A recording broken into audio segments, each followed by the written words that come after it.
Hello and welcome to the Gooners podcast. I now have to change that to put Owen's name on there. That he didn't do any of it, and it was all me. I know. We need to get a team of video editors. Actually, you should just keep it the same, but then like at one point you just splice in a picture of Owen. Like everything else is the same. Or we could get Owen with eating pizza on Hermosa Beach. We could get Owen hanging out with Freddie Lundberg, even though none of that stuff happened. I'm extremely disappointed, to be honest with you, because how lucrative this contract was and the value of it to get me here, and the two of you imbeciles can't even work out the time to put me into that video. Way to make me feel at home already, guys. We blew our entire wad on your wages, and we have nothing left. So this is the beginning, the dawning of a new era. The Gooners podcast is expanding. Not just because of all the food that I've eaten in the last few weeks. We've added an Owen. Do I have that right? Is it Owen? Yes. I've seen your rehearsal videos throughout the week there, Mike, and I'm glad to see you put the time and effort into what is this? Probably a year into us meeting. I think it's a year in January now, and finally you've got there. I'm not too sure about Andy though. Of pre-pod, he was still trying to do it, and it's not going I had to practice with Andy, but I finally just I got it down. But here's me earlier this week trying to make sure that I get this right. We are looking at how to pronounce this traditional Irish name. How do you go about pronouncing it?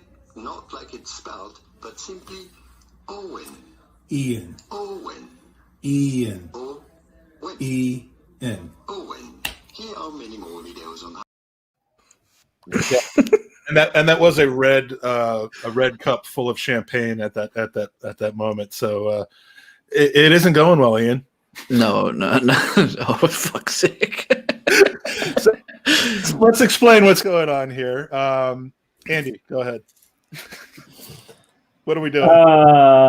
So basically Mike came to me with this brilliant idea. Now, we've been talking for a while about expanding our product since Mike and I are really busy and our time is way more important. Well, yeah, let me get to that part. I'm totally going to shame him here. Mike and I have decided that you guys aren't worth our time for a weekly breakdown of the show, and we just don't have the tactical nous to do it.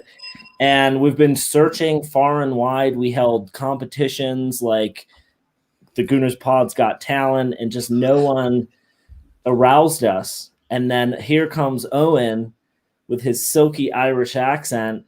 I mean, that was really all. He had me at like the accent was, I'm like, okay, well, you about football, so let's grow the podcast.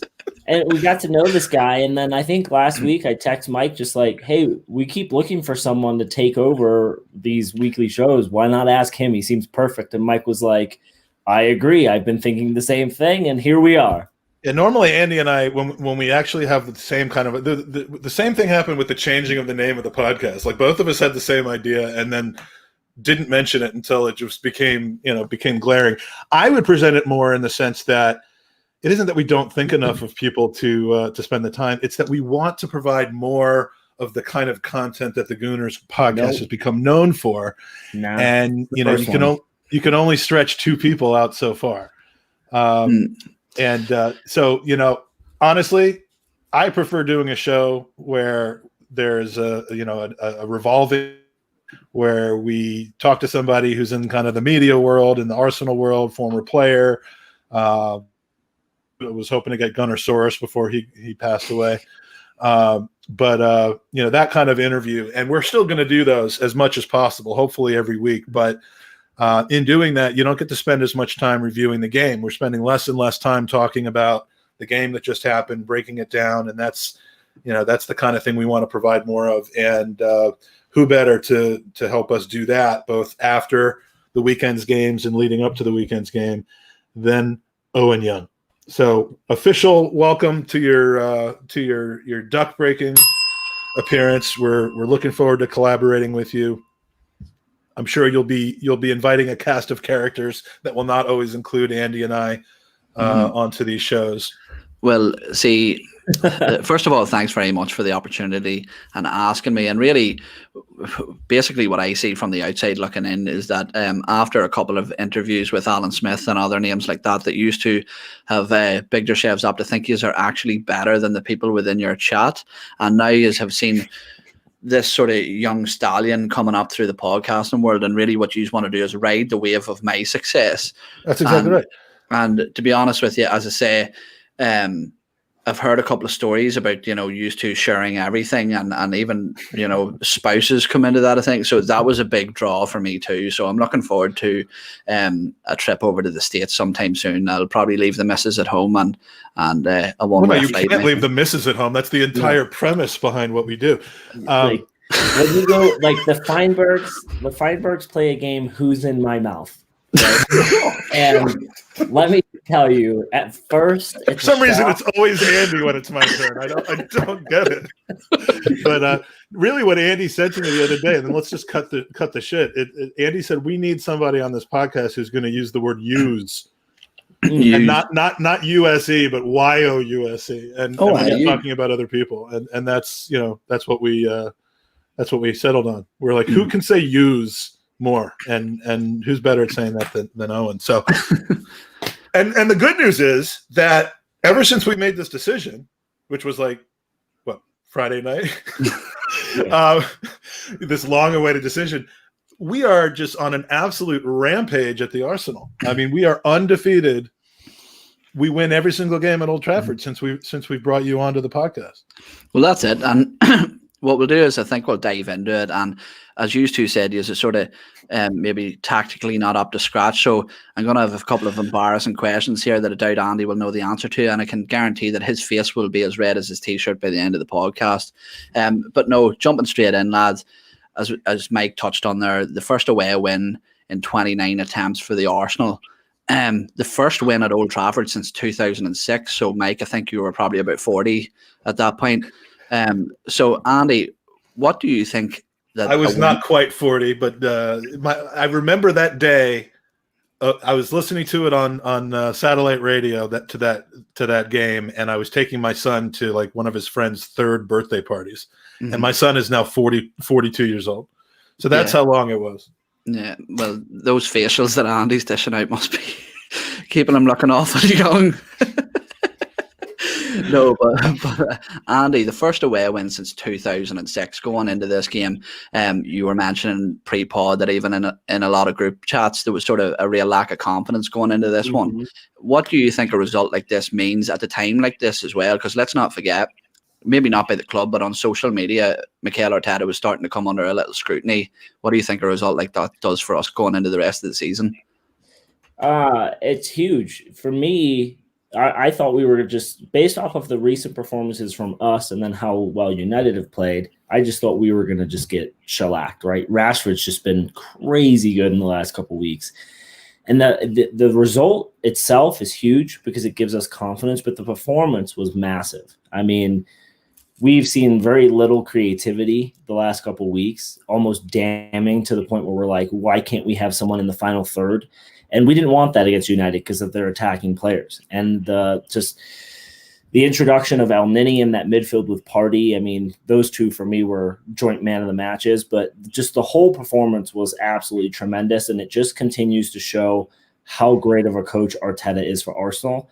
And if people are already suggesting that he should be fired or removed from the position, then they're just absolute clowns because we've seen nothing but great performances. And I likened it when I was talking to my dad, who's a huge West Ham supporter, and we were looking at the Liverpool match. Like, I was watching it with him, and I said, hey, if you walk away from this 2-1 loss, like, that's a good result, right? I would have taken a 1-1 to begin this game, but as the dying moments of the match kind of started to happen, I was thinking, no, like, we deserve these 3 points. Like, we were a better team than them on the day, and I think it just is a big boost, and it now kind of stops that. We can't go away and beat the top 6. We can, and we are beating them. I know our Premier League record isn't great against them, but we're beating them in cup competitions as well. So I loved it. I loved it. I thought it was a great result, and I think it's great for Arteta. Mikey, you were shaking your head when I said Arteta out. Are you Arteta out? Hell no. I'm just saying that the people that are calling for his head right now are just trying to stir up. I actually made a comment on another podcast the other day that if you have tweeted, and this still is relevant, if you have tweeted Arteta out on Facebook within the last 2 weeks, use a toaster as a bath bomb. Because it's absolutely fucking ludicrous, you know what I mean? And has our play been like super exciting? He's clearly focusing on shoring up the defensive side of the ball, and we now have through 7 games the best defensive record, and we've played 3 games away from home against traditional top 6 opponents already. One of them came close in the other 2. Probably closer than the 3-1 in Liverpool would show. So, it's hard to both shore up the back and have this dazzling attack all at the same time. Yeah. We are still missing some players. Partey's been a huge, addition. Yeah, there's that missing creative, force in the. To blame that on Arteta and to call him like a better looking Unai Emery, like people have done, it's just ridiculous. It just shows even less of an understanding of the game than I do, and you completely overlook the man management element of it when you say that, because there's something else going on there. Yeah, well, and when I think of the so we've played United, City, and Liverpool, right? Mm-hmm. Easily the top 2 teams in the league there. Our defensive record against we have one of the best defensive records having played those 3 teams, or if not the best, one of the best. Like, I don't just look at those 2 losses too. I look at the performances. We went in confident. We didn't play the best, but we also didn't get absolutely annihilated like we have in the past. And there were moments in the game where you thinking we could get something from this, so the Arteta out thing is just absolutely absurd to me. It's much too soon, but the fact is that there was that sort of ambiance on Twitter and social media feeds that sort of was gaining momentum. It was sort of becoming much more visible throughout the week. And Mike, coming to you with the lineup, okay, take yourself away from the result and what you saw, and take yourself back to what I consider to be the worst hour as a football fan. That 60 minutes between when the team sheet is released and kickoff is an absolute nightmare, because people make prejudgments, and already you see people saying, "Oh, fuck, we've lost the game already because A and B hasn't started." But take yourself back to when that lineup came out. What did you make of the lineup, and was there anything that made you sort of think that, looking on at that team sheet with a negative attitude? Really the only thing that I didn't particularly care much for was the presence of Willian over Pepe in that position. But the El Neni thing, I think after this game people have a much different opinion suddenly of Mo El Neni than they did before this game. It just works though. So, I mean, to take myself to where I was prior to the game being played and looking at the lineup, I was satisfied with it. I was excited to see Holding back. It was good to see, Tierney in a position where he could actually play defense although he did play a lot further up the pitch. I liked it. I like seeing Saka in the game. The questions obviously come from Willian and from Lacazette, and how that midfield pairing was going to work. And the first 2 probably didn't work out. The last one clearly did. Yeah, no, and I think something we'll touch on in more detail is Mo El Neni later on down the line as to his sort of individual contribution to getting that result. But in terms of the lineup being released, I think between Willian and El Neni, that was sort of 2 major concerns for a lot of fans. I've seen a lot of fans voicing their concerns with Mo El Neni coming in about a lack of creativity, about a lack of drive, which in hindsight looks a bit stupid now. But Andy, something we seen from the first whistle, and something again we were talking about before we came live, was the press and efficiency of Arsenal within this game. From the get-go, Arsenal looked like they had a point to prove after that Leicester defeat, which I think they were sort of still feeling the sting of, that it was a hard loss to swallow. But I suppose really now that that's the benchmark that we're going to expect on a week-to-week basis. But what did you make of that approach? Was that something surprising? Because as you said, often with Arsenal, it really feels like you know what you're going to get within the first couple of minutes from Arsenal. So how good was it to see them sort of starting on the front foot like that? Totally. I mean, when you look at a midfield partnership of Partey and Elneny to start the match, you think defensive, right? And you think, okay, United have got 3 extremely talented, creative midfielders. We're just going to sit back and allow them to ping the ball around. And it was almost like, you know, obviously we didn't know that he was going to set out Elneny. You're just going to go hunt. I want you hunting, and Partey, I just want you in the pocket of the other 2, and you're just going to stop them from doing whatever they can. So that was like, we wouldn't have expected that. And Elneny was absolutely incredible. There were moments where he just hunted, and then other players were cutting angles in space, so they didn't have to move very much, which allowed us to continue to high press without wasting a ton of energy. And with Elneny, there could have been a moment where, you know, I'm sure Arteta said to him, like, if you start getting gassed, let me know and we'll replace you. But dude just kept going. I mean, he reminded me of Kolo Touré back in like the 2000s, where dude just never stopped, and then he was like, I just eat a lot of spinach, right? Let me show you what he was doing in the 92nd minute of this game when the game was still, you know, it was still in the. Okay, you gonna pass that to my guy? I got you, no problem. Oh, Luke Shaw. Okay, that should be fun. Luke Shaw is gonna take me off the dribble. Okay, stop. I got you. You can't beat me, Luke. Luke, you're trying to get past me? Forget about it. You might as well pass it back to Lindelof. Lindelof. Doop. Oopsie. I got you. And my name is Mo Elneny. And that's the pressure right there that made that mistake happen, which puts the ball out of throw or at least disrupts the play. But who does that in the 92nd minute like that, other than a player the like Pyramid Pirlo? The Pyramid Pirlo. Yeah, everyone who he wants to prove everyone wrong. So going back to the Leicester game, obviously Arteta and his team saw something that they did against United and thought we can implement that same strategy. Mm-hmm. And you know, as Kev put in the comments, Elneny has proven the best fit combination with Thomas Partey.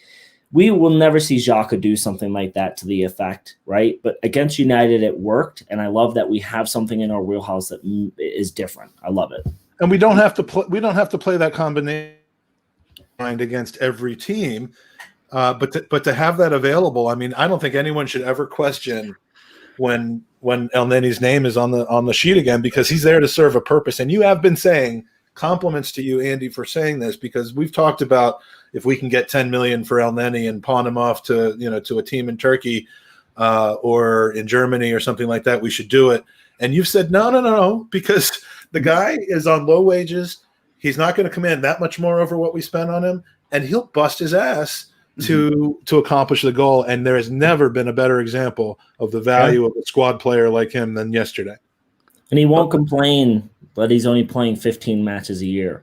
But let's just go to that, because that's something I have sort of further down the line. But Mike, something you mentioned there was that partnership won't be played every game. Now, numerically, obviously, it's impossible for that partnership to play every single game. But in terms of the games that we expect to see our first 11, and that is something that I have seen repeated on social media and on other podcasts, that we likely won't see that pairing of Partey and Elneny within the sort of important fixtures in our season. But why? I know people say the creativity, but let's be honest, there was a lack of creativity from midfield before. At least the difference between Elneny and Partey, something they provide you, is they force mistakes for your wide players and your striker to capitalise on. Why would you consider it sort of unviable to play them two as a partnership on a real consistent basis? Well, I'm not saying that it shouldn't be consistent. It's just, I look at the level of the opponent, and you almost feel like, as weird as this is to say, a team that you expect to have more possession and less of a need to press for against. And I could think of I could spend some time trying to think of which teams those are, but you would maybe be better off with a Xhaka, or at least not worse off with a Xhaka, who may have more time on the ball than an Elneny would. Mm-hmm. And that partnership would be just fine. Or Ceballos comes in to, Elneny's going to be limited in what he can do with the ball at his feet. Mm-hmm. But he will get the ball to his feet and then to somebody else with a lot more aggression than either Xhaka or Ceballos is likely to. So you almost want to see Elneny out there against City, against Liverpool, against United. As crazy as it is, it's not just because he's better and they're a better team to play against. It's because the style that they play, more slick, more possession, more pushing through the midfield. And if Elneny just gets in there and stops it and interrupts it, we have opportunities going back the other way. And if we're playing against, I know that they've been relegated, but if we're playing against Norwich or teams like that, I don't know that you really need to have that, and you can give Elneny a rest. But the alternative to that, I would say, is rather than saying rather than saying Elneny or Ceballos, would you not be better off rotating to a back four, keeping a double pivot of Elneny and Partey, and putting Ceballos in the likes of a number 10, something much more offensive?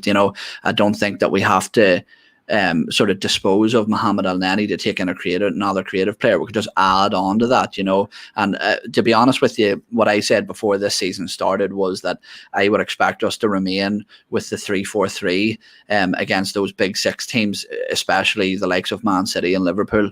But I thought we would revert to 4-3-3 when we face those sort of lower teams, the teams you say, such as Leicester or whoever who has that sort of low block and need broken down. But moving on, somebody that surprised everybody, I think, on the team sheet going into this game was Rob Holding. Sustained an injury, only had one training session prior to the game. Shulgan Mustafi had been sort of featuring of late, but everybody's got their own opinions on that guy. But Andy, Rob Holding, I think, was one of the unsung heroes of this game. Everybody talks about Gabriel, who we'll touch on later, Partey, Elneny, but that was a solid game from Rob Holding. And you have to remember as well, and I think the sentimentality of this was brilliant, that he sustained his ACL, his cruciate ligament injury, at Old Trafford in that fixture with a collision with Marcus Rashford. What did you make of Rob Holding's performance as a whole, and how do you think he's really progressed after coming back from that injury? Do you think he could be somebody that we could look to pair with Gabriel in the future? Yeah, and I think it speaks volumes to the trust that the coaching staff have in him to only have one session back, and he's slotted right in. And I think he's the perfect complement to Gabriel, and that he's a little bit more mobile than Gabriel is. And so if Gabriel is going to act as that sweeper on some occasions, it allows Holding to just push a tad forward. I've always loved Rob Holding, and I've said it a lot on here. There are not many games where he puts a foot wrong. And the bigger the matches and the bigger the teams, the bigger the player becomes.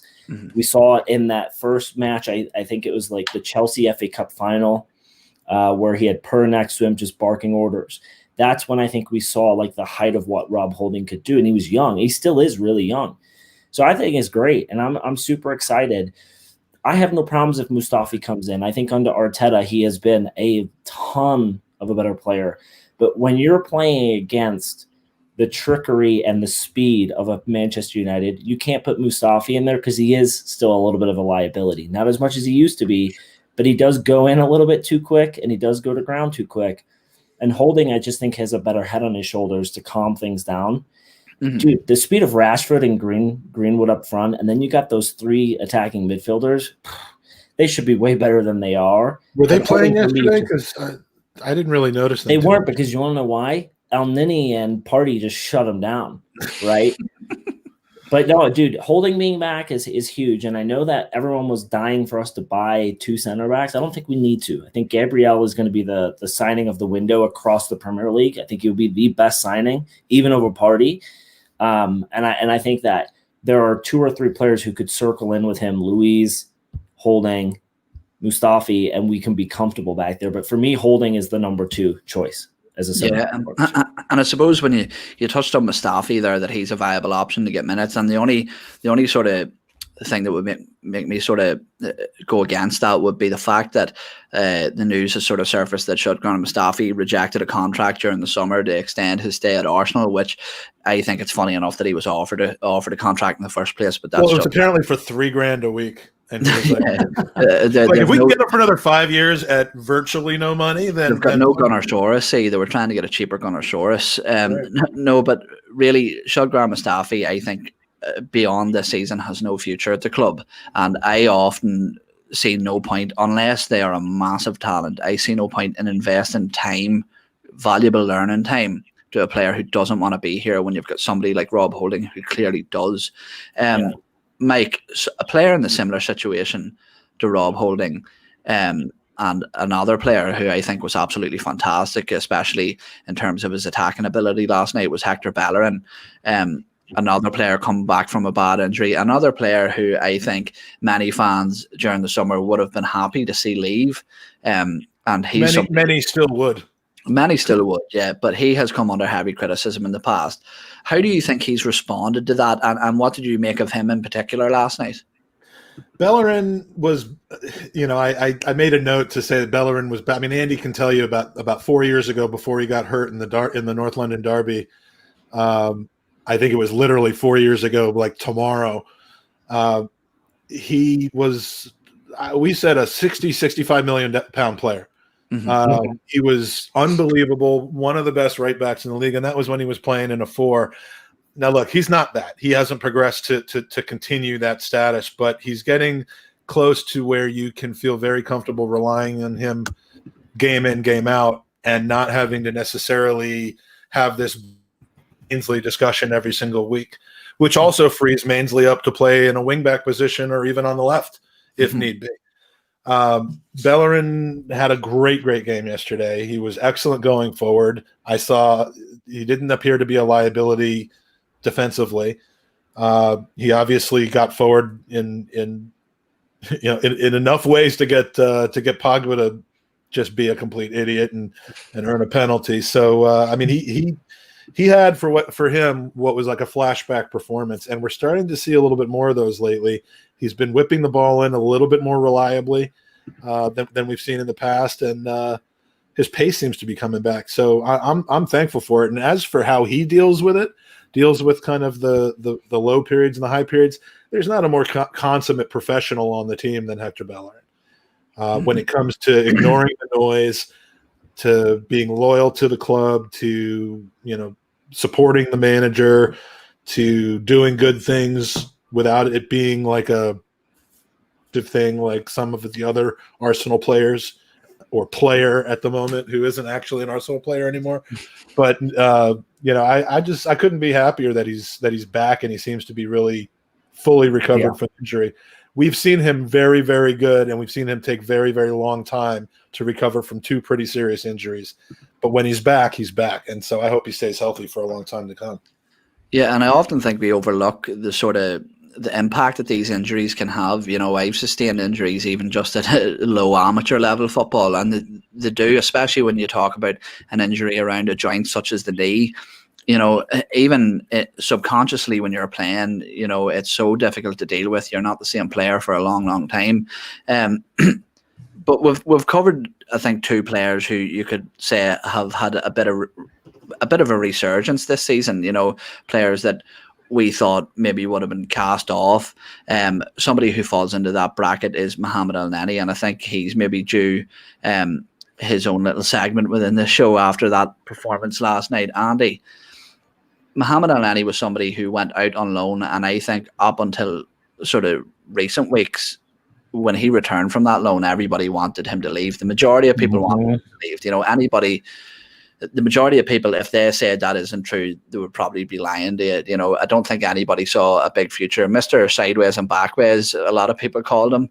And he was maybe somebody that we didn't think would fit the mold of what Arteta looks for in a footballer, which seems to be the complete opposite. He seems to be everything that Arteta wants. Do you think that Arteta has stumbled upon a midfield partner for Thomas Partey just by dumb luck here? Probably, because I'm sure upon his return, he was probably on a short list. If you understand and listen to the rumors of a lot of the journos, they were saying he was on that little list of players who could be on the way out. Whether or not they really know that, who knows? But yes, I think it is dumb luck. We stumbled upon it, but a lot of people who support, I think he was at what? Besiktas. a lot of And supporters that's the local pronoun. last year were saying he was one of their top players throughout a lot of the season, and he gave the most consistent performances. And as Mike said, like, I've been a true component of, like, on a team such as Arsenal's size, you need players who can be squad players, and Elneny is definitely that. Mm-hmm. And he seems committed to the club. He seems like he's a good character, and so if we fell upon him on dumb luck, I'm super happy, and I hope that he has a longevity. I really do. But I agree with both of you before. Like, I don't think he plays every match. I think there's a certain match he plays in, and weirdly, those are the big games if he plays like he did yesterday. But again, it's one solid performance. Like, he's always been a consistently good player, but it's one solid great performance. We need to see more. How similar is the Elneny situation to the Coquelin situation in that, he went away on loan and you almost forgot that Coquelin was not really even as established as Elneny was before he went on loan to, where did he go? Charlton? Mm-hmm. To, the mighty Charlton. Yeah. But Elneny goes on loan. They give away his shirt number to William Saliba, of all people. And that's the sign that he isn't, like, in our plans going, that he was summer as part of our fundraising for Thomas Partey. But for whatever reason, it didn't happen, whether it was Arteta saying, I want you around, or the lack of interest from other teams. It's a stroke of luck for us. But how similar, Owen, do you see this as to the Coquelin situation? Because after he came back from loan, he was a mainstay in this team for at least a year or two. I think it was similar, and I'm not sure whether he had converted by that stage. I'm almost sure that Coquelin. No, he was still Jewish. He converted when he came back. That's it. Yeah. No, but I think he was a winger. He was a winger when he went to Charlton, and then he was deployed and transformed into a defensive midfielder. And I actually think that Coquelin was massively underappreciated. I actually still have a jersey upstairs with Coquelin on it. There was one season in particular that he paired with Santi Cazorla, and I think he was absolutely fantastic. But I think what we have now, the one thing that I loved about that Elneny Partey partnership is that not only do they win the ball back, they keep hold of the ball, and then they transition it from defence into attack, and we'll cover that sort of in more detail once we get on to Partey. But something we've mentioned, as I said, is Hector Bellerin. A lot of people would have sold him. Rob Holding, he's not good enough. Fucking Mohamed Elneny, he's gone. There's no use for him. Mike, do you think our fan base, okay, we all know we're reactionary, but do you think that we discard some of our players too quick, And when we look at something that aggravates me a lot is that we look at somebody like Nicola Pepe, a fancy £72 million player, and the thing that we hear from everybody is we need to give him time. But with Hector Bellerin or Rob Holding, they have 2 bad games and they're being pushed out the door. Do you think that our fan base are too rash and reactionary when it comes to these players? Do you think they need time to develop? Yes. Yeah, I mean, I think that's stating the obvious. I mean, the Pepe thing. Believe me, there are people pronouncing him as an incredible fit. They're. I think it's rarer to find someone who, and I feel this, rare to find people who say give him time, he'll come good, than people who are already saying that he's an absolute failure, £72 million down the drain. Of course, now it's £72 million. 2 years ago, they wanted to act like we only spent $18 million. Now it's 72. Now the fan base. Look at fan base is just a bunch of jackasses, and then the three of us. Look at Leno is the best example of this. I mean, the poor guy went out injured, saved our asses for a season and a half, because someone came in and played 10 good games. All of a sudden, Leno was like the fucking satanic Arsenal player who was the worst thing for this club. Someone came in, played 10 good games. Leno came back, made a mistake, and then it was like over. Okay. Yeah, and it's just like, again, this season, I've seen Leno save our asses more than I saw probably Martinez do in his entire career. And then, Martinez plays 2 good games for Villa, and everyone's like, see? And it's like, well, now look, right? Now look what's happened. Our fan base... He's leaking goals. He can't stop balls with his head like Leno can.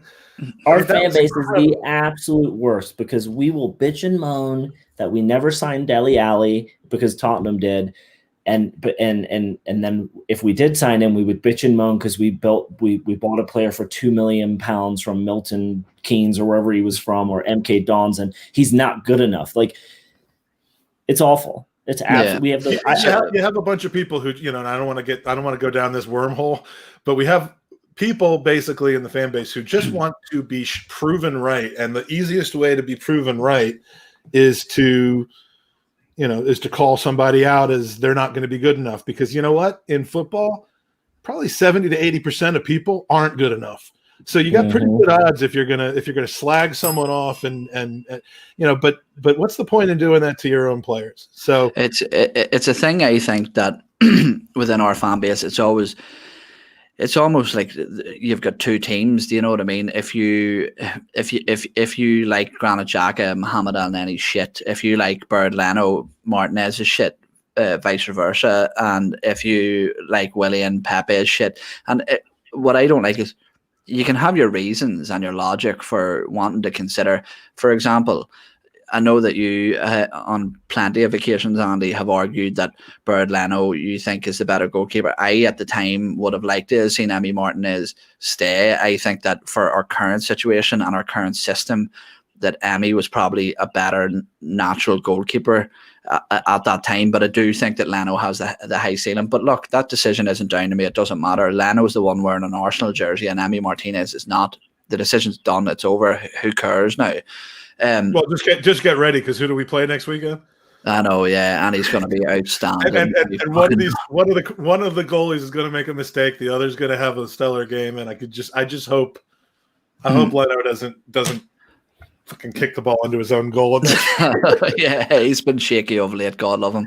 No, he actually looked very solid last night, to be fair. But in terms of solid, somebody who gets me quite solid, and probably the two of you as well, is Thomas Partey. And Andy, I remember either in the chat boxes, in WhatsApp groups, or on podcasts beforehand, I was constantly reinforcing my wishes that we would sign Thomas Partey, and that has happened. And the main reason we all sort of pushed that was to have that sort of dynamism in midfield, that powerful player, that Patrick Vieira replacement.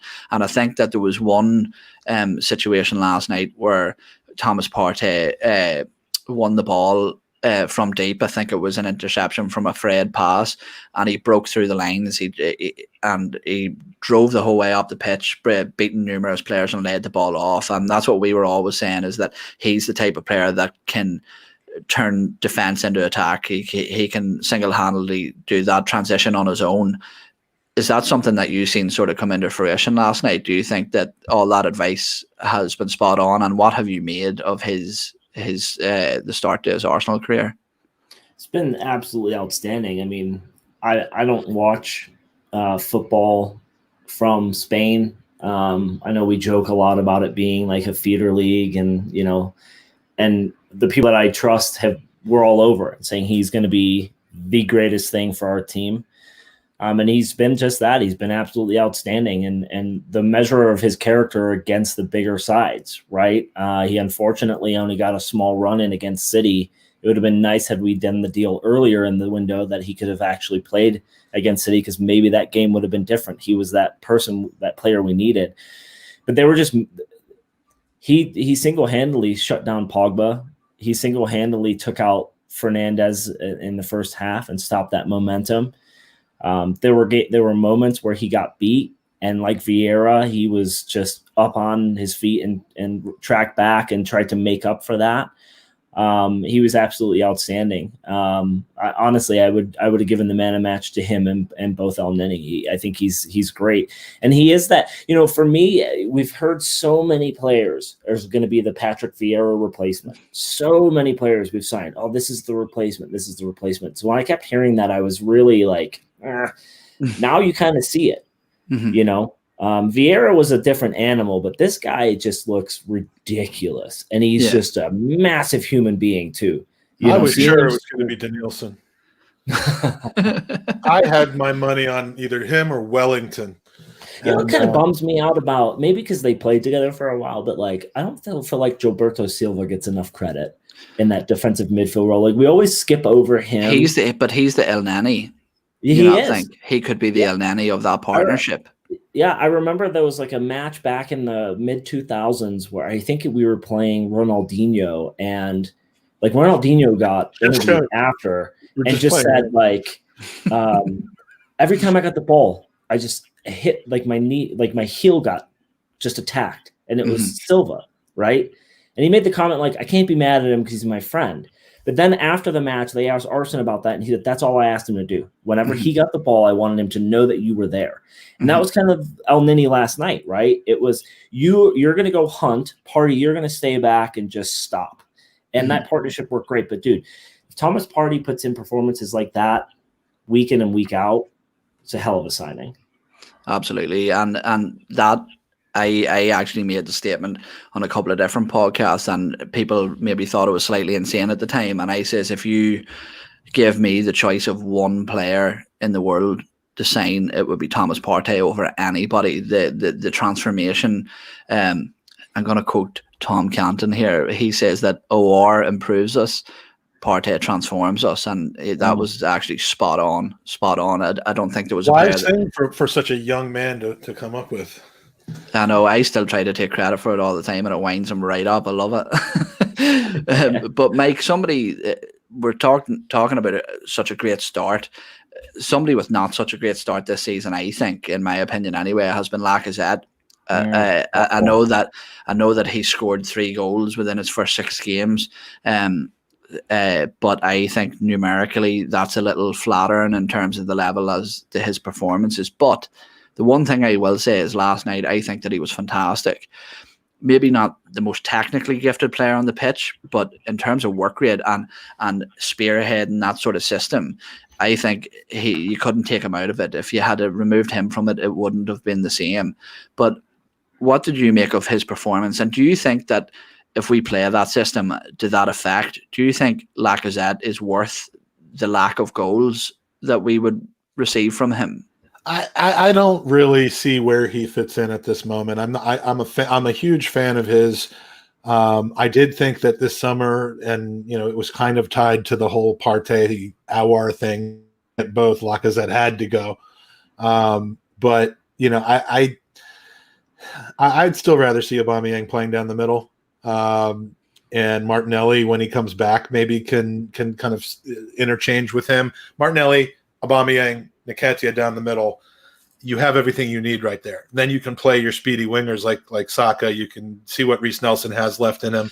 You can have room for Willian and Pepe.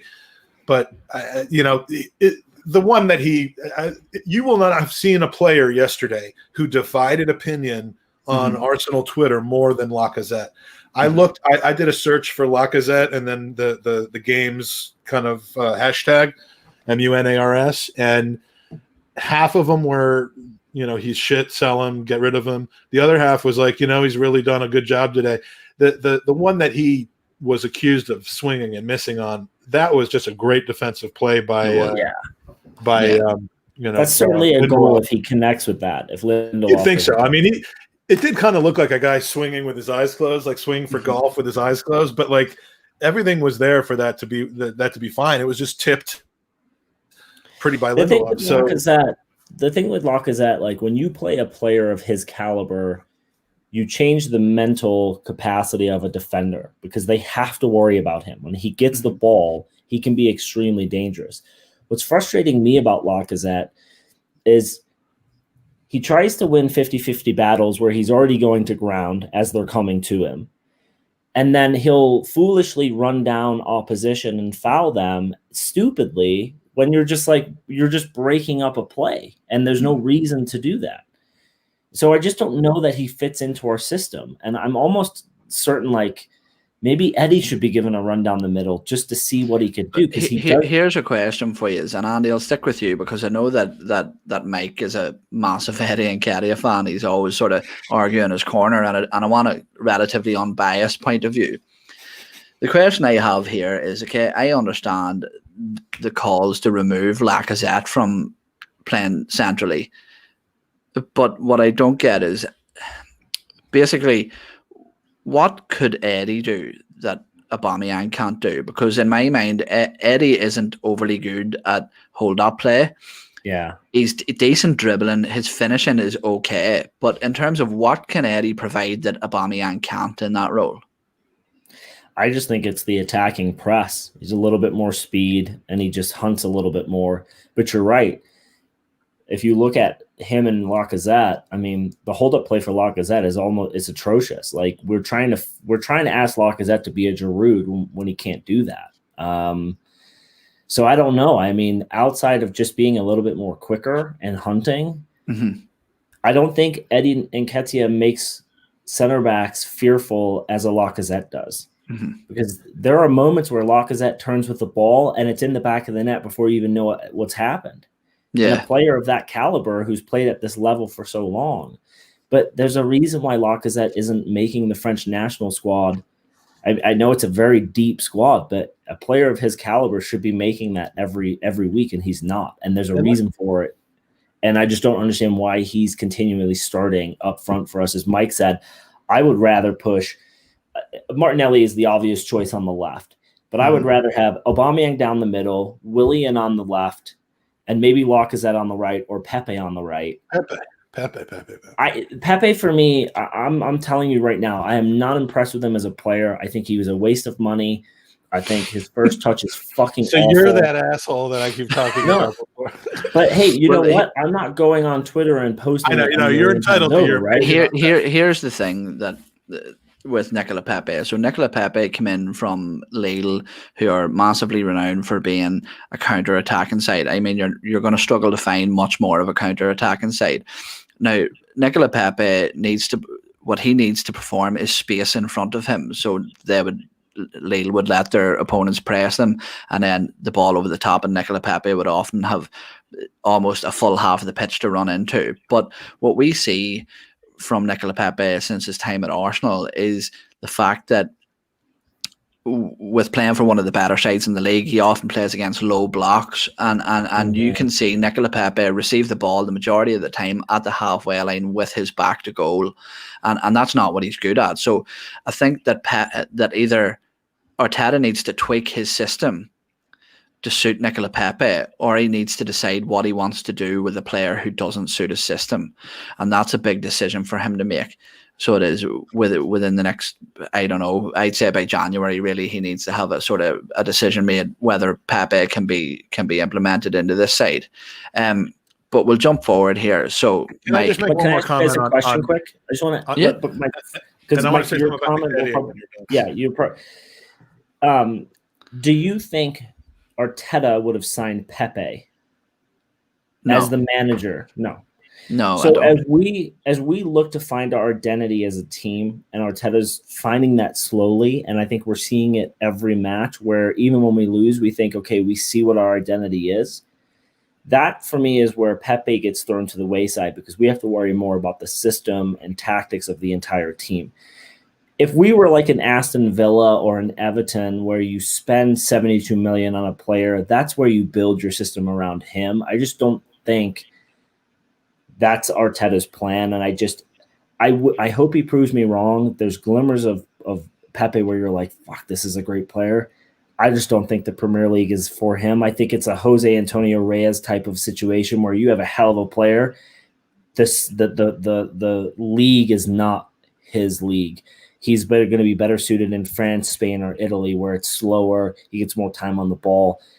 Here, he's going to get battered to all hell, and I think it's the big games for Pepe as well. I explained this the other day with Pepe. The funny thing is that if you look at Pepe's very good performances within his Arsenal career, they're often against the big six sides, because they press and because they leave that space in behind. So it isn't so much that I don't think he can succeed in the Premier League. It's, I think, with the system we are currently trying to implement, that he doesn't suit it. And I really, really think that when we see a fully fit Gabriel Martinelli, back, I think you're likely to see Bukayo Saka and Martinelli on them wings, them powerful runners with the ball. I don't think he's an Arteta type player, but Mike, I know you're going to jump to Eddie and Nketiah's defense here. I can see you sharpening your claws there. No, yeah, I mean, I just want to make it clear that I wasn't suggesting that he should be our regular starting our center forward. I mean, I'm saying that as opposed to Lacazette, I'd rather have Aubameyang down the middle. And we got a good user question from Mike Hers about that. But I'd rather see him in the poaching and position where he's going to have more opportunities to receive and shoot rather than have to create from the wings and get those guys like Saka and Pepe out.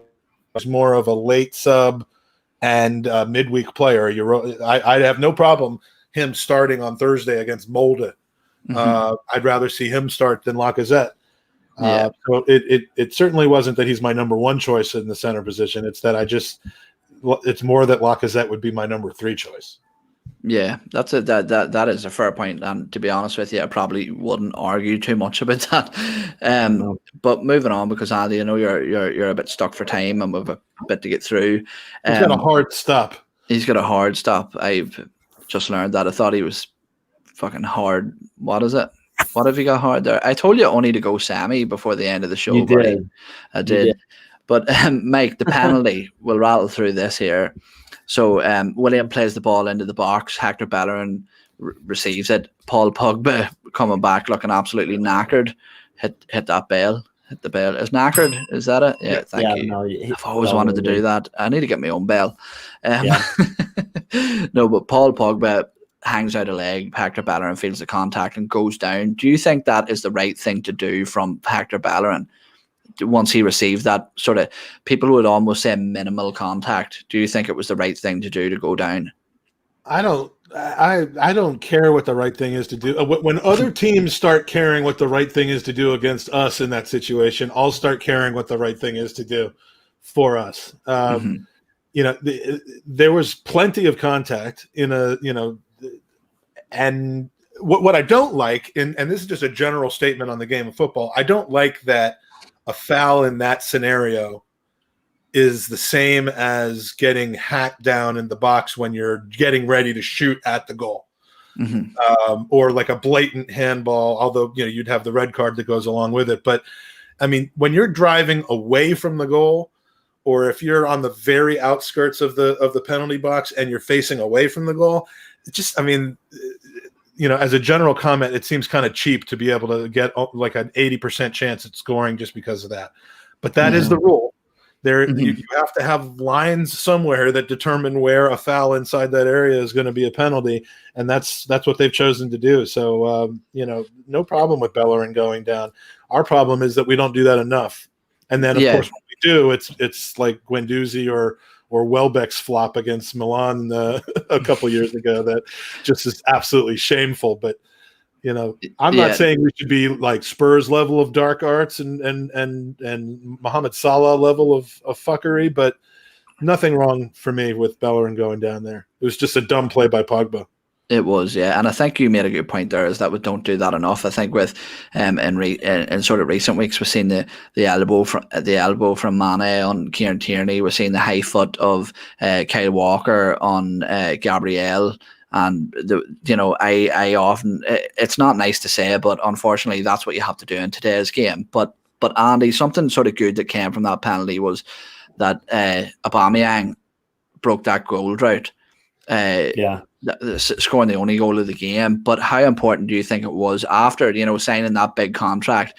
It comes that added pressure, and there was already people starting to say maybe he's putting his feet up and relaxing after getting his big payday. How important do you think it was for him to get that goal? I'm sure it was a massive weight because he's acknowledged that people are talking about it, which means that it's mentally there for him. I'm sure the coaching staff have just told him, matter of time, you're a great player, you're going to score, but it's going to help. And you could just tell his body language in some scenarios, he just drops. If he loses possession or if the shot's not on target, you can just tell. So yeah, I mean, a penalty, a goal, it doesn't matter how it goes in, right? It's confidence boosting. And there's no better team for him to hit a run of confidence than Aston Villa at the weekend. And do you know that's actually the first ever penalty we have scored in Old Trafford? I believe that Gilberto Silva missed one. I believe that Robin van Persie missed one, and there was another person. There was another person, if somebody in the chat can remind me, it's our first ever penalty scored at Old Trafford in the Premier League. Here's another stat for you. What 2 current Premier League teams has Arsenal gone 5 games undefeated against? In other words, 17 of the current teams have beaten us in the last 5 times we've played them in the Premier League. 2 have not. I have no idea. Just tell us. United would be one of them, is it? Fulham and Manchester United. Mm-hmm. Wow. Yeah, because we've got a lot of draws in recent years. So we have, but we're 5 a few years ago, and the tide is turning. Exactly. And speaking of turning the tide, lads, something I was massively impressed and have been massively impressed. And even though you look back to the Liverpool and City game this season, even take into account the semi-final win over Man City, the Premier League victory over Liverpool, Mikel Arteta seems to sort of shine within these big games. I don't know what it is that he really seems to sort of step up and get extra riled up for these games. Bale, Mike, I think is riled up a thing word? No, I don't think. Nah, fuck it. I'm not giving you that. I'm sorry. I'm getting my own Bale, so fuck you. You feel like one of those squeezing things on the bicycle. Like, yeah. But with these big games that Arteta sort of seems to flourish in, Andy, do you think that is simply down to the sort of the sort of attitude around the club, that soft underbelly that they struggle against these big sides? Do you think that's something he has consciously come in here and worked extra hard to try and overcome? And do you think that now that has been achieved, that you might just see a sort of more spread out improvement over Arsenal's performances? Yeah, I think for a long time, Arsene never had a tactical plan, right? We'd go in and play the same way, same formation, and a lot of the times it worked. Unai Emery, I think there was just a cluster of confusion.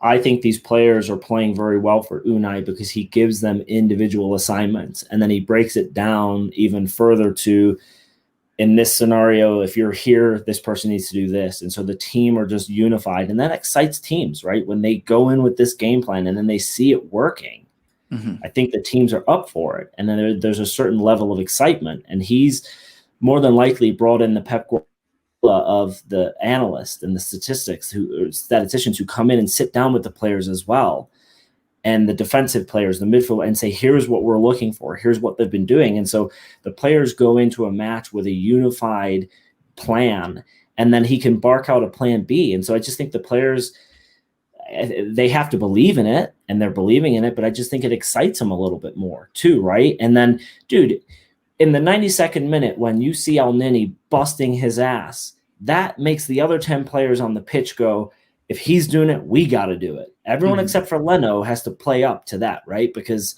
he just basically stands in the goal.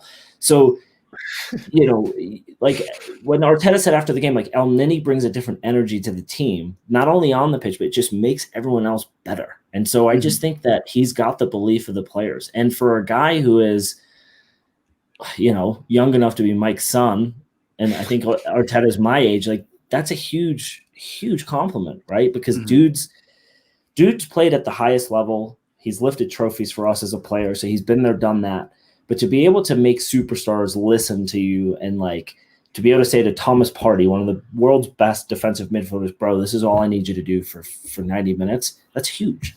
And there's 2 stages to it, and we're at stage 1. We're not yet at stage 2, but I can see us getting there. Stage 1 is being able to inspire your men and manage them into dying for you and doing what they need to do in the big games, which is why we've seen such a massive improvement both away from home and against the top 6 teams, whether it's in the Premier League or in cup competitions. Matthew, I agree with you. It doesn't matter. Stage 2 is being able to inspire your team to go out there every single week with that attitude, even if we're playing Sheffield United, even if we're playing Leicester. And that's what I haven't seen yet, is it's almost like they need the big opponent to be able them into playing a much better, firmer, not soft touch type of approach. But when the game is, and we'll see whether this is fixed against Aston Villa or not, because when the game is not one to have to get up for that much, we just tend to kind of, leave it late or not get the job done at all, like against Leicester. And that's when you start winning all of the games. And when you start losing to a team that's beneath you in the table, it's a real surprise instead of just, oh, here goes Arsenal again. And the players don't see, like, when we watch pregame matches and we see the tickers on the bottom saying Arsenal haven't beat Manchester United in 18 Premier League matches or whatever the crazy stat was. 23. Same with Liverpool, same with City. We see that and we think to ourselves, well, shit, that sucks. The players don't see that because they see we played City in the semifinal and we beat them. That's what they see, right? So whether it's a cup competition or not, they don't see that. They see the last time they played them and how that went, and that's the footage they see. They don't see all the stats, what competition it was. Right. Guys, I am going to bow out. Don't stop the pod because of me. I do have to jump on a call. Keep going. He's jumping on a call with Arsblog right now. Yeah. Owen, dude, to have you on the team is fucking beautiful. I love the fact that you're here. Thank you for joining our crazy ass family. Mike gets handsy. You'll figure that out. But guys, keep going. I'm gonna bounce. And let's if we get any good to see you, Andy. I love you. Love you guys too. Good to see. Let's see if anyone has any user questions that they want to have answered. Owen's here to answer them. If they're about football, if they're about genitals, then you can ask me, as I am the expert on that. But I'm trying to work out. I've just got my new chair. Yeah, you got to move to one side. You've been blocking that with your noggin the whole time. I know. I need to figure it out. The logistics are off at the minute. Just kind of rotate this way, and then it'll be fine. I'll sort it out. But I just to kind of reiterate what I just said for no good reason. There are teams. Liverpool goes out, and for the most part, when they go out against a mid-table or a bottom-table team, they take an early lead. They increase the lead. They know that game is 3 points, just like the games against City and Chelsea and United are. We don't seem to know that yet, and that's okay because I'd rather build the confidence against the big clubs than against the small clubs first. I mean, being a flat-track bully and being unable to beat the top teams will get you into the conversation for top four. But it won't get you in the conversation for anything more than that. So, I like the mentality, the man management. That's what I look at so much more than, you're right about Pepe. You're right about the system. That means very little to me. It's more about, like, is he mentally fit? Is he in the good headspace? Is he being supported? Is he going to get the chance to get confident? Going to get that because it's the wrong system for him? Then there may be a real problem there. Yeah. Oh, here's this. Who said that? There's a comment there. Owen left the Gooner talk to come here. What makes you think you left the Gooner talk? No one leaves the Gooner talk. No. They just don't. I seen his comment earlier. I was fucking in fits laughing at it. I think I actually messaged Tom to say it was on his tactical breakdown show. Check that out. No, but I think it's just it needs to be a sustained effort now from now on with Arsenal. That's the key here, I think, is to build up a consistent level of performance week in, week out. And I think that, and we say this every time we have a good game against one of these big teams, is that has to be the minimum now. That has to be the example of what we expect against any opposition, Aston Villa or Man City. It doesn't matter. That's the level of effort that you need. The only question I would have maybe is that sustainable throughout an entire season? We see Leicester play in a similar manner, and often Brendan Rodgers' sides often dip off around March time. So that's the only concern I would maybe have with that there. The totality of their talent is lower than it should be, and City's and Liverpool's should be. So I don't know that it's necessarily only about mentality. Brendan Rodgers' charge with Leicester is to make them greater than the sum of their parts every single game. He does a damn good job of it, to be honest with you. But they're still individually, with a few exceptions, there's still players who are not going to get into the starting 11 above. I mean, again, they've got Vardy, they've got Madison, they've got very good players, but they're overachieving. And if they go through a rough patch where they get 6 points out of a possible 15, that's just par for the course for a team with that level of players. It shouldn't be happening with Liverpool. It shouldn't be happening with City. And frankly, we should be getting to the point soon, especially with a couple more ins and a couple over the course of the next 1 or 2 transfer windows, where it shouldn't be happening with Arsenal either. And yeah, you can get up for 34, 35 out of 38 games to that, and you should still have the quality to be able to get a result in those other games, and that's how you win the league. Yeah, exactly.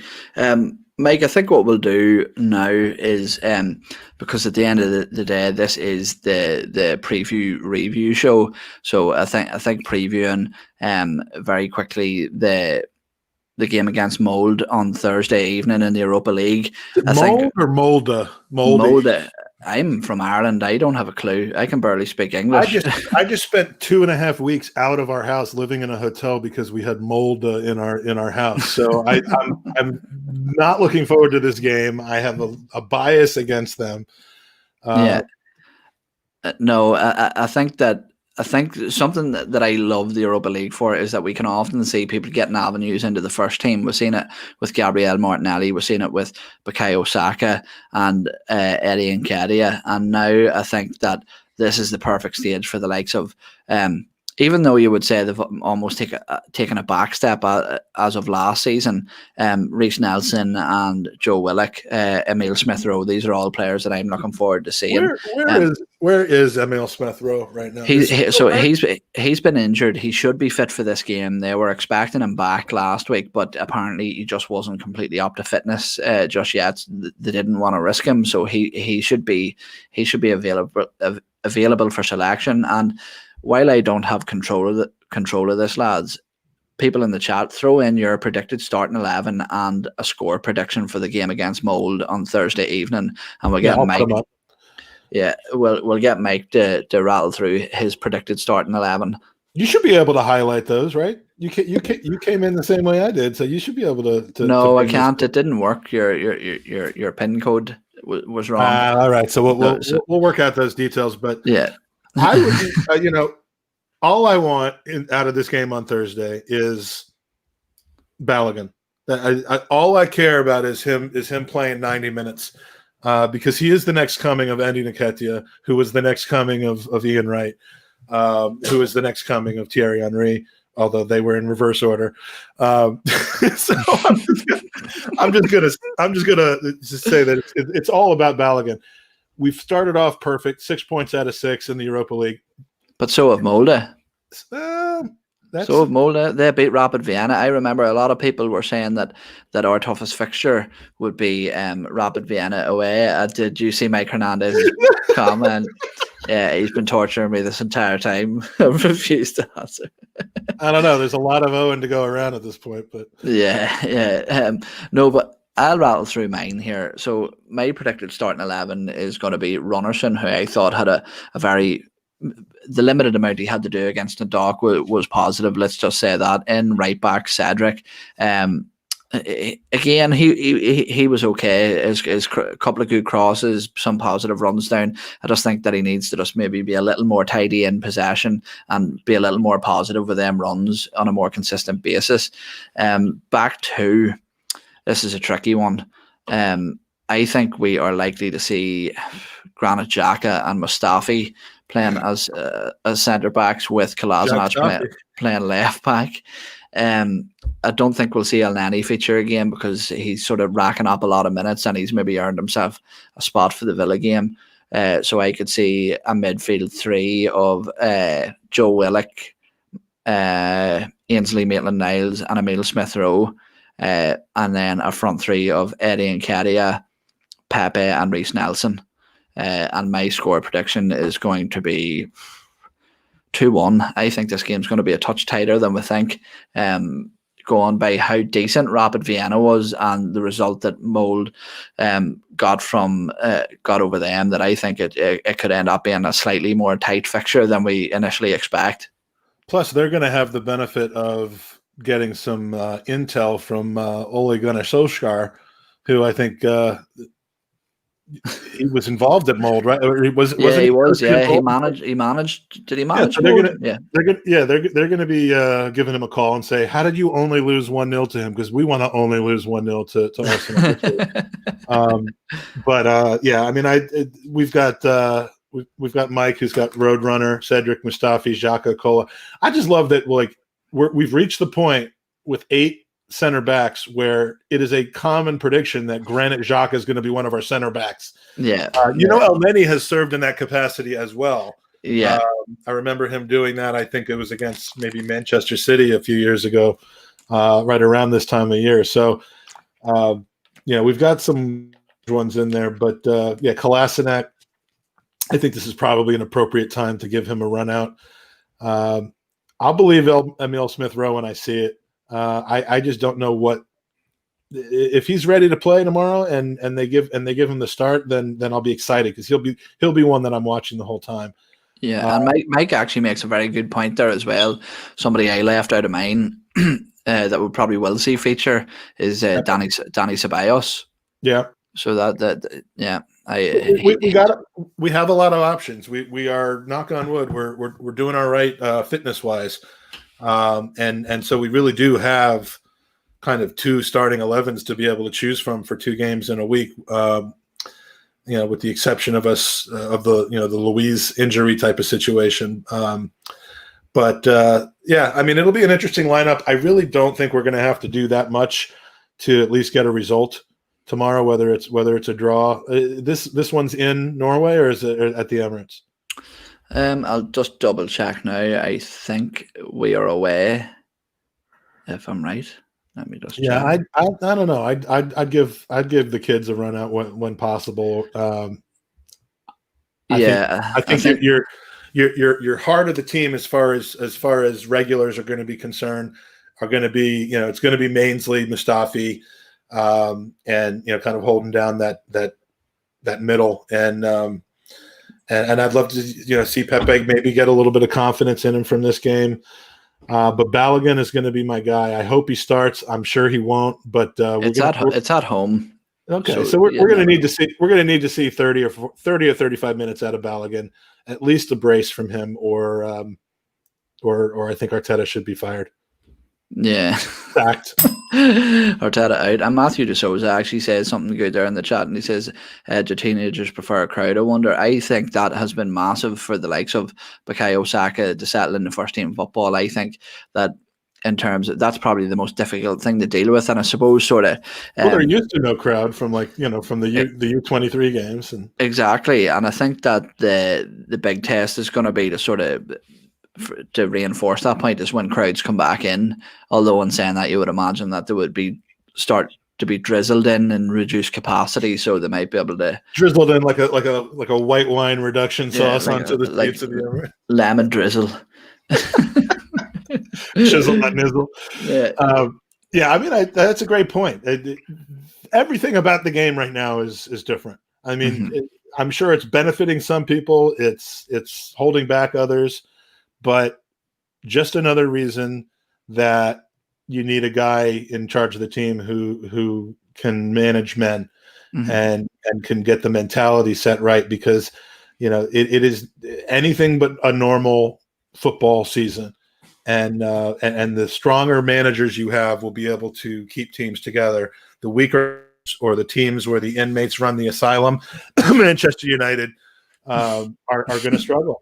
And I think we'll see a lot about what Frank Lampard is, what he really has this year.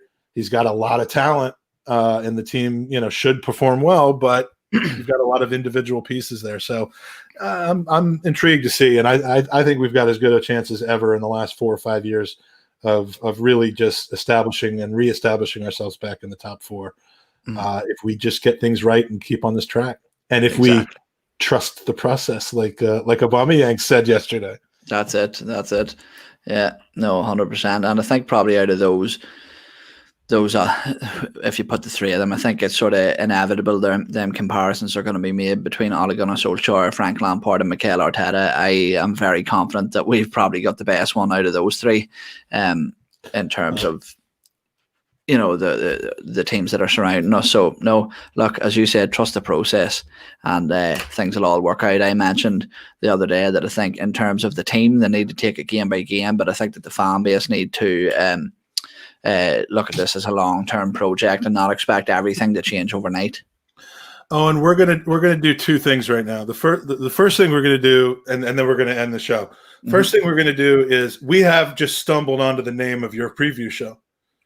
Shizzle my Nizzle. Yeah, it's gonna Shizzle my Nizzle, starring Eoin Young. I can't say that in an Irish accent. It doesn't have the same effect, does it? Shizzle me Nizzle. You know, it's even better when you say Shizzle me Nizzle. Andy's going to be so pleased. And then the second thing we're going to do, just because he's not here and because we can, is we're just going to finish off with a highlight in honor of Leno, of what you do when you're an incredible goalkeeper. And we're going to finish with this clip and then.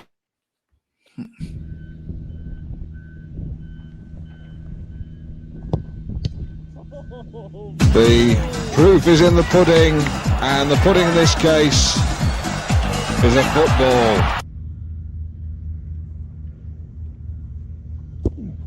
Goal!